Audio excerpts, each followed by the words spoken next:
Yo, my guys, what's good? So I'm going to give you some tips for your 808 today, whether you're just starting out and trying to learn the ropes of certain things, or whether you're a little bit more advanced and you're kind of just looking for those like little bits of sauce and that fire. I got you. Make sure you subscribe as well so you stay up to date with the channel, and let's jump into these tips, man. So here are some essential things you're going to need to know before we really get into the depth of this video. Firstly, what you're going to need to do is adjust your master with a soft clipper like this to stop anything going over 0 dB on your track, and also giving the 808 a softed, rounded saturation. Secondly, we're going to stop the overlap of the 808 by making sure it's cut by itself by right clicking, and also controlling the 808 using an envelope that is this shape, which you can copy here. These tips are going to help you not run into really basic problems if you weren't aware of these tips. So make sure you do these, and then we can apply all the better and more advanced stuff after. Alright guys, so the first thing I want to cover is your sound selection. It's very basic, but it's very important. So I'm going to show you how I basically choose sound. So what I got here is this Aztec sample here, and it's in G. So just for the sake of the video, to make it a little bit easy for you guys to understand, we're going to pitch this up to C. G minor up to C is 500 cents. Then what we can do is just basically play all the 808s I've got here in C, for example. We're using the Gemini drum kit, but you can use any kit you want, honestly. It's just for reference.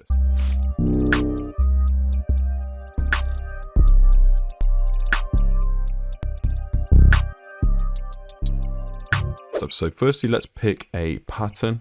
I'm just going to make a really simple pattern just so you guys can copy this as well if you need to. If you don't know how to make any patterns, we'll go with this pattern. This is a pretty sort of typical pattern. And then, for example, for the next part, we could just do the same. Then just have a little bit more activity like this.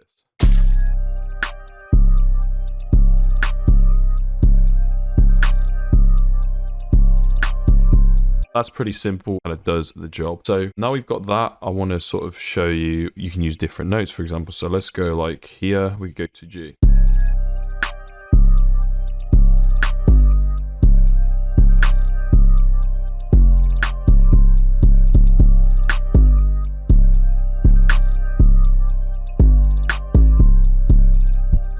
Just by adding a few changes, like not doing it too often, this can really make your 808s just sound a little bit more captivating and interesting. So after that, let's talk pre-computed effects. So there's two main things I want to show you, and that is in the pre-computed effects here, you're going to have different things like your out. So having your out up is basically going to shorten the sample slightly, and I think it can sometimes give a more punchy feeling, so that's why I do that.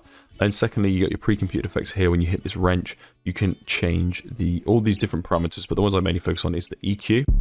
That's how this 808 sounded, and then after, when I've added EQ, has a much fuller feel. If you want a more distorted feel, you can scrap that idea, and you can literally just add the boost, and then add the clipping. That's going to add like a kind of more distorted feel, and a definitely more present feel. But in my experience, especially when using, say, more full melodies, kind of hard to use these things because they tend to clash with those kind of low mid frequencies. In this instance, I've just boosted the EQ up 56%. So now we got it on 56%, and I've just took that out of about 20%, I'd say. And that can really kind of change the presence and also the kind of impact of your 808. So now we've done that, we can look at this pattern that we've got, and then we can add rolls that are in different timings. So let's start with the third beat one, and then I'll show you another tool you can use to create other rolls that are kind of even numbered. So with the third beat, let's use this part here. We've got a little note here. Use this note.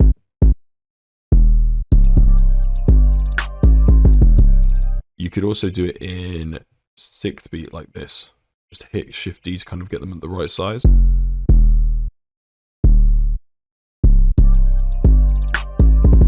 And you can also adjust the velocity, so you could have one louder, one quieter, and then one like sort of same as the others. Just to kind of make it feel a bit harder. And then also let's take another one here, and we're going to use the Alt U tool here, which is the chopper. You can chop it, move that over.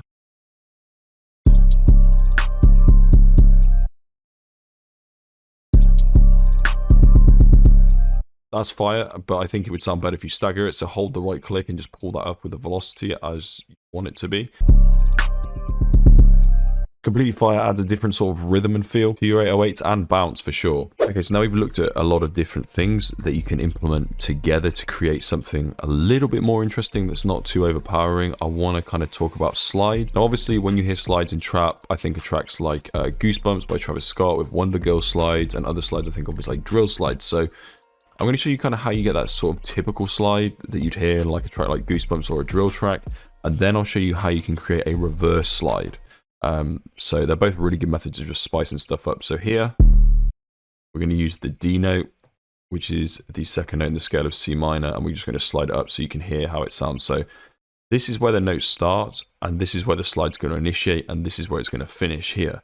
So the shorter you drag it, the quicker it slides. The longer you drag it, the slower it slides, and it typically doesn't sound that good when you drag it long. See, so this didn't really activate as loud because it's not at the start of the note. So let's move this forward. And then let's actually switch the note to G. See how it kind of sounds a little bit goofy, so let's have it kind of short. You get what I'm saying? So you can have like, if you wanted to do that.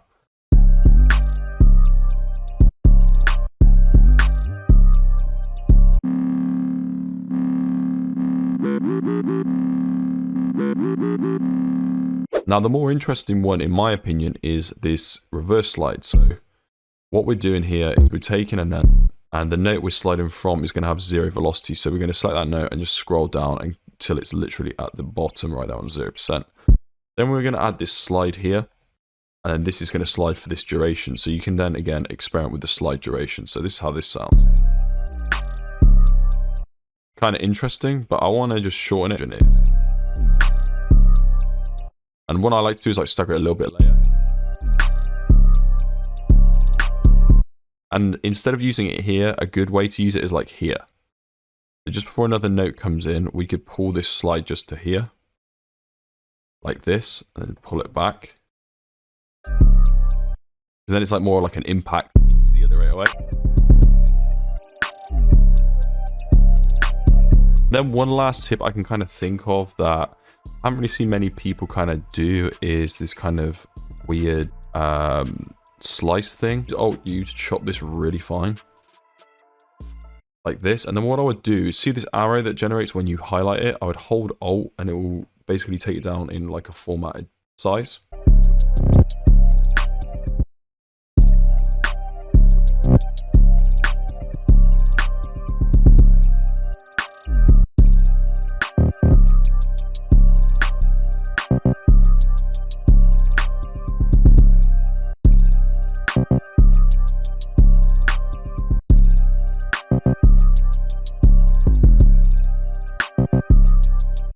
Yo guys, I hope you guys enjoyed this video. Hopefully now you're leveling up your 808s, whether it's using the pre-computed effects or the source we're doing in the piano roll, or just making sure it's cut by itself. Hopefully now you know what you're doing when it comes to making your 808s hit that bit harder. So thanks for watching. Make sure you subscribe to the channel, and I'll catch you in the next one.